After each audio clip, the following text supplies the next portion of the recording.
안녕하십니까. 방금 소개받은 국제입법조사처에서 보험 담당하고 있는 김창호 박사입니다.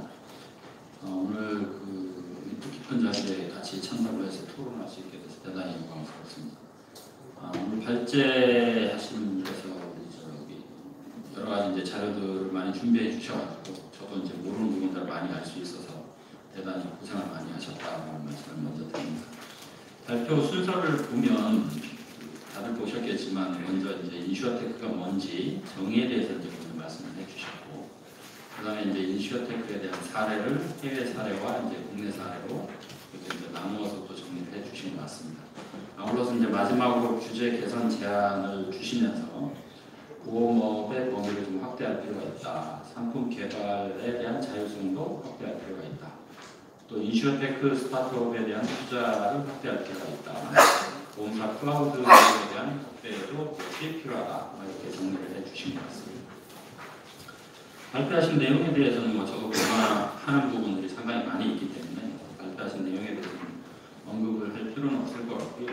다만 이제 아까 발표 자료에도 보셨다시피 여러 또 패널들께서 말씀하셨다시피 이제 중국에 비해서는 이제 우리가 또 많이 늦은 편이 됐던 것 같습니다. 그래서 5년이라는 얘기도 하시고 어떤 분은 그 이상이다라는 얘기도 하시는 분이 계시는데, 하다못해 중국에 이제 가끔 이제 다큐멘터리나 이런 걸 보면 하다못해 시장을 가도 그냥 찍어가지고 바로 현금 없이 바로 계산 처리하고 이런 부분들을 많이 저도 봤거든요.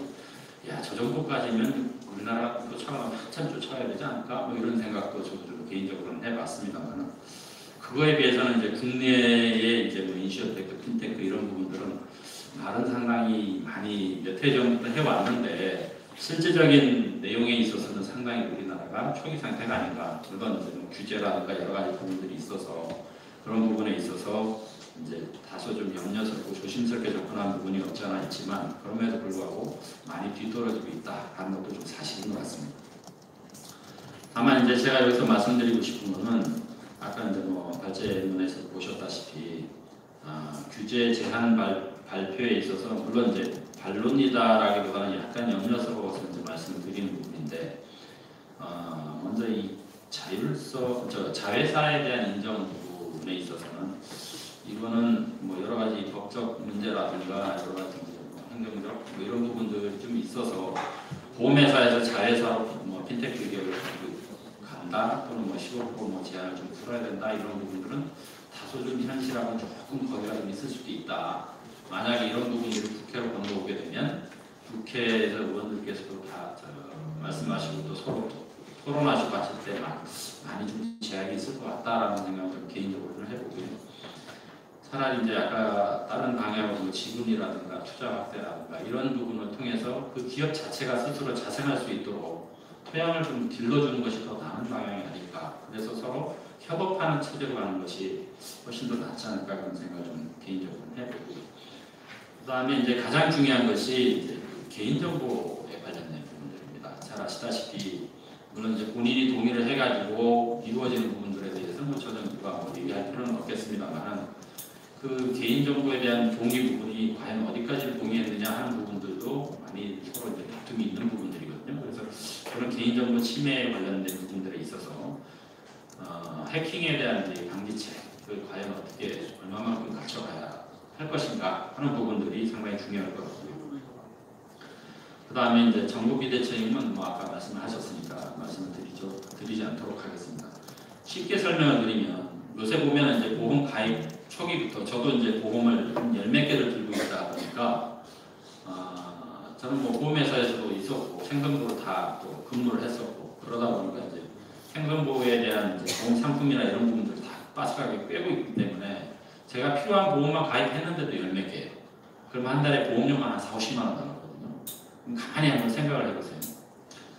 근데 요새는 보니까 이제 핀테크라든가 이런 것이 같이 연결이 돼서 이제 엮어져서 인터넷으로 만약 이제 보험 상담 대면 채널 말고 인터넷으로 보험 상담을 하게 되면 상담 사이트에 들어가서 상담을 딱 클릭하면 자동적으로 이제 AI가 이제 상담사로 딱 나와가지고 무슨 보험을 가입하고 싶으냐는 등 어디에 관심이 있냐는 등 이런 부분들을 또 이제 요새는 초기 단계지만 그렇게 상담을 해주는 사이트도 벌써 생겼고, 그렇게 해서 이제 보험 가입에 대해서 내가 오케이 하고 이제 보험 가입을 한다라고 하면 전자적으로 이루어져서 보험 가입이 이루어지겠죠. 그리고 나서는 이제 보험사 내부 시스템으로 들어가면 보험사 내부에서는 예전 같으면 보험 인수, 그러니까 이 사람의 보험을 받을 건가 말 건가 하는 부분들을 사람들이 일일이 다 판단을 해가지고 결정을 해주지만 요새는 언더라이팅이라는 시스템 자체도 AI라든가 이런 부분으로 많이 이제 연결이 되어 있는 것 같습니다. 그러다 보니까 일정 부분 이제 바운더리 안에 들어와 있으면 언더라이팅이 자동적으로 체크가 돼서 바로 넘어가는 그런 이제 인수 심사 시스템이 바로 자동적으로 이어지는 그런 이제 시스템까지 지금 와 있는 것 같고요. 아울러서 그렇게 이제 보험 가입을 하고 유지를 하고 있는 와중에 이제 뭐 교통사고라든가 여러 가지 이제 보험 사고가 발생을 하게 되면 그에 따른 이제 보험금 심사 과정 또는 보험금 지급 과정 이런 부분에 있어서도 심사와 지급이 뭐 보험업계의 통계로 따지면 뭐 3일 안에 보험금 지급되는 것이 거의 한 97, 8% 정도까지 이제 지급이 이루어지는 걸로 되어 있습니다. 그러니까 금액 자체도 어느 정도 선까지는 뭐 보험금 지급 심사 담당자가 굳이 신경을 안 써도 자동적으로 이제 뭐 AI라든가 이런 부분들이 자동 심사해가지고 바로바로 지급을 하는 그런 시스템까지 지금 어느 정도 초기라고 하지만 와 있는 것 같아요. 또 어떤 그 사이트를 보니까 제가 가입한 보험에 대해서 당신이 가입한 보험이 10몇 개입니다. 그 중에 불필요한 보장 내용이 이거고 앞으로 추가해야 될 보장 내용은 이겁니다라고 분석까지 해주는 그런 사이트까지 제가 봤어요. 그렇다고 치면 물론 이제 초기 단계이긴 하지만 이 부분이 이제 좀 더 발전을 하게 된다라고 하면 소위 말하는 이제 P2P 보험, 그러니까 개인 대 개인 간의 보험까지도 이제 충분히 갈 수 있는 영역이 되지 않을까라는 생각도 하게 됩니다. 물론 우리 지금 과장님 나오셔가지고 이제 많은 판매 채널을 확대를 시켜놨다라는 얘기를 말씀을 하셨는데 그 판매 채널의 확대는 사업자 입장에서는 편한 부분이 될 수 있는데 그 판매 채널 판매를 하시는 그 판매 채널 운영자 입장에서 과연 그 상품이 상당히 어려운 분야인데 그거를 과연 다 알고 물론 이제 단종보험이라 하더라도 한 가지 보험 상품만 파는 무슨 뭐 채널이라 하더라도 자기가 파는 그 상품에 대해서 과연 얼마만큼 알고 팔 건가 할 수 있을까 이런 생각에 대한 의문점은 또 한편으로 가지게 되는 그런 부분이 없지 않아 있습니다. 뭐 그래서 지금 상담부터 이제 보험금 지급까지 해서 전 과정에 걸쳐서 이제 좀 예를 들어서 제가 설명을 드렸는데 마지막으로 제가 제언을 한 3가지만 좀 말씀을 드리고 마치도록 하겠습니다. 첫 번째가 요새 이제 다들 아시겠지만 저출산 고령화거든요. 그러다 보니까 저만 해도 벌써 50대인데 이 전자기기에 익숙하지 않은 분들이 상당히 많이 있어요. 노령층에 있어서는. 그러다 보니까 이제 전자기기라든가 핸드폰으로 요새는 이제 보험금 신청하는 부분들도 많이 있습니다. 저 같은 경우도 실손보험이나 뭐 이렇게 해서 어디 병원에 갔다 오고 나면 그거를 직접 뭐 서류로 팩스로 해서 보내거나 그러지 않고 핸드폰으로 찍어서 바로 보험금 신청을 하거든요. 그러다 보니까 전자기기나 핸드폰 보험 신청을 할 때 젊은 사람들 같은 경우는 거기에 상당히 익숙하죠. 찍어서 바로 그냥 입력시켜서 바로 그냥 보내는 거에 상당히 익숙한데 저출산 고령화가 진행되다 보니까 점진적으로 노령층 연령들이 많이 늘어나서 그런 어떤 저희들한테 익숙한 그런 부분들이 아직까지는 익숙하지 않은 고령층들이 지금 계속 늘어나고 있습니다. 과연 그럼 그런 분들에 대해서는 이런 AI라든가 뭐 이런 말씀하셨던 이런 핀테크 또는 인슈어테크가 어떻게 혜택을 줄 수 있는 방향이 있는지 하는 부분에 대해서 좀 신경을 써주면 좋지 않을까라는 생각을 하나 하고요. 두 번째로 말씀드릴 것이 제가 아까 말씀드렸다시피 실손의료보험에서 어떤 하나를 해가지고 이렇게 뭐 보험금 지급 신청을 한다든가 또는 어떤 상품에 대해서 제가 사고가 터져서 그걸 가지고 보험금 신청을 해보면 유사한 보험금을 지급하는 보험사가 한 3-4개 있어요. 그럼 그 3-4개 보험사에 대해서 동시에 똑같이 어떤 신청서를 작성해가지고 제출을 하려면 각 보험사별로 시스템이 다 다릅니다.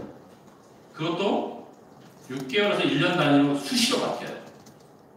그러니까 그 안에 각각의 개별적인 보험사별로 개별 보험에 관련된 보안 앱이 또 따로따로 있고 그 보안 앱을 거쳐서 들어가면 개별 보험사별로 또 화면 자체도 개별적으로 다시 또 앱을 다운받아서 설치를 또 해야 되고 이런 불편함이 존재를 하거든요. 과연 그렇다고 치면 이거를 핀테크, 인슈어테크라고 얘기를 하는데 이거를 좀 하나 뭉쳐가지고 하나의 원스톱 서비스 개념으로 가져갈 수 있는 어떤 핀테크라든가 인슈어테크라든가 하는 그런 어떤 개념을 가져갈 수 있는 앱이라든가 뭐 이런 걸 만들 필요는 없지 않을까? 한 군데만 딱 해서 각 보험사별로 자동적으로 뿌려주는 뭐 이런 어떤 과감한 형태의 핀테크도 필요하지 않을까라는 생각을 좀 해봤거든요. 저 자신이 먼저 신청을 해보면서 겪었던 그런 불편들이 있어서 지금 말씀을 드려봤고요. 마지막으로 말씀드리고 싶은 건 여러분들이 말씀하셨겠지만 보안에 관련된 부분입니다. 개인정보는 여러분 잘 아시겠지만 특히 의료와 관련된 부분들은 민감정보거든요. 그 민감정보에 있어서 과연 그 핀테크 또는 인슈어테크 업체들이 얼마만큼 철저하게 보안을 유지하고 그것을 얼마만큼 철저하게 잘 이렇게 숨겨주고 할 수 있는 부분이 가능할까? 왜냐하면 아직까지 핀테크나 인슈어테크 업체들이 초기고 그만큼 소규모 업체들이기 때문에 그거에 대해서 과연 한번 뚫리기 시작하면 그걸 과연 누가 그러면 그 커버를 해줄 것이냐 하는 부분들이 상당히 중요한 문제로 다가올 수밖에 없습니다. 소비자 보호나 편익을 증대하는 부분들도 저는 찬성을 하고 보험 산업이 또는 핀테크 업체가 또는 인슈테크 업체가 성장하는 부분들도 저는 찬성을 합니다. 다만 이제 우리 과장님 방금 전에 말씀하셨다시피 이 두 가지 부분에 있어서 어느 한쪽으로 기울어지지 않고 균형점을 얼마만큼 잘 찾아갈 수 있느냐 하는 부분이 아마 오늘 이 토론회나 이 세미나의 가장 큰 키포인트가 아닐까 그렇게 생각합니다. 이렇게 해서 발표를 마치겠습니다.